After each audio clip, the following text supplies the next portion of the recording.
As the tension is going on with all the travel ban and the immigrations and the visas under the new presidency, I am here where Raksha had organized a session on immigration, travel laws, travel ban. And I am here with Mr. Manjunath, attorney at law, Mr. Manjunath Gokhare at the Gokhare Law Firm, who's amongst us and who would give us a little bit insight on the key points on what people need to consider when they're traveling, especially related to the 7 countries or related to South Asian Indians or H-1Bs or green card. Mr. Gokhare, welcome on TV Asia. And we had a very interactive session back there. Give us a little bit so that our viewers can understand what key points they need to look into and what careful things they need to keep or do so that they don't have any hindrances in USA. Yeah. So thank you, TV Asia, for this opportunity. So the main thing I want to focus on is on the executive order which was issued on January 27th, which basically issued a temporary ban for nationals from 7 countries: Iran, Iraq, Libya, Syria, Somalia, Sudan, and Yemen. Nationals from these 7 countries, there is a ban of 90 days. They would not be allowed to come in.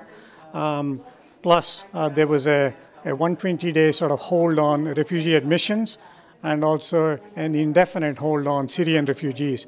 But all of that has been lifted now. This matter was litigated in federal courts, and as of yesterday, the Ninth Circuit Court of Appeals has basically stayed continued the injunction on the order, so the injunction continues. People from these countries can come in. So what our advice is, if you are from one of these 7 countries and you have valid documents to come into the country, please come in before things change. We get a lot of, my practice deals a lot with India and IT consulting from India, and we get a lot of questions from Indian companies whether their employees should travel or not travel.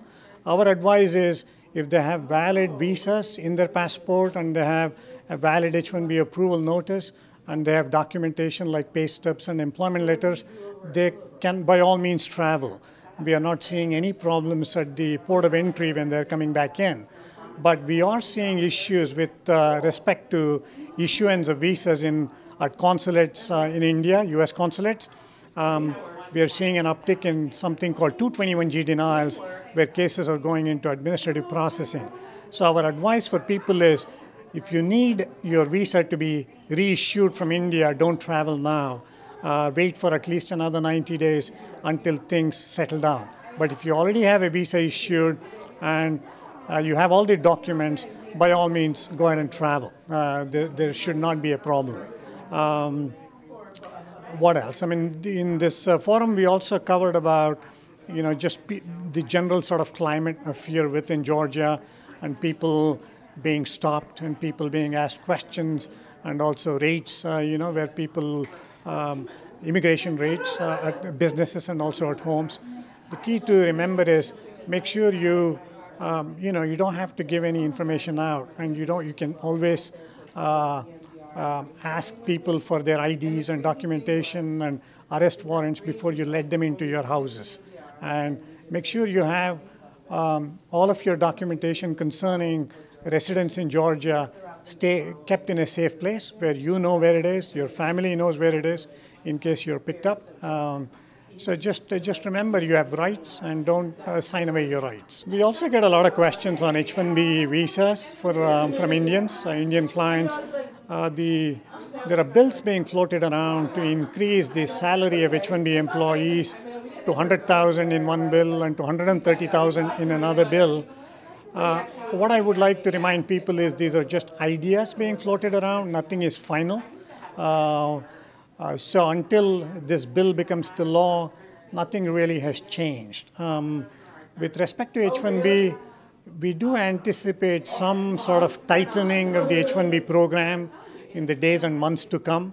So all these ideas being floated around are intended to tighten the H-1B program, close some of the loopholes, make it more difficult for some of the smaller employers. But until those changes happen, really nothing has changed. But we do anticipate maybe in the later part of the year or early next year, some of these bills may make their way through Congress and finally become law. So in what form and in what shape they will become law, we truly don't know at this time. We are also watching, and we are also concerned by some of these changes. The one thing I would like to comment is the salary increase to 100,000, 130,000 mainly applies to something called H-1B dependent employers. These are H-1B employers who hire a lot of H-1B employees, meaning within their workforce they have a high number of H-1B employees. There are rules and regulations which govern who is an H-1B dependent employer. So the salary increases are mainly targeted for them, not for all employers. So that's something to keep in mind. And again, these are just ideas. Nothing is final. Hello, my name is Deepa Subramanian, and I'm one of the presidents of the South Asian Bar Association of Georgia. And I just wanted to say that we were really proud to co-sponsor this immigration panel today. We're a group of lawyers from around the state of Georgia, and we think it's really important for the community to know about the laws, about changes to the law, about executive orders, and about other issues that affect our state and our country. So we're really proud to be a sponsor, and we hope everyone gets the legal representation that they need. Thank you. I'm Nisha Karnani. I was one of the speakers at the Community Forum on Immigration today. It was sponsored by Raksha and the South Asian Bar Association of Georgia and the National Asian Pacific American Women's Forum. The reason we decided to have this forum is there's a lot of anxiety in the community regarding travel, whether we can travel, whether there's increased enforcement, what's going to happen to folks who don't have status or have DACA. And so we had a good crowd today. It was very diverse. A lot of different questions of all different kinds of immigration areas: employment immigration, deportation defense, what to do if you're asked for your ID, what to do regarding driver's licenses. And so we gave out a lot of information. One of the important things that we let folks know is make sure you speak to a qualified immigration attorney with all your documents and your questions, and go through everything with them thoroughly so you know what your rights are, any issues, and whether you can travel.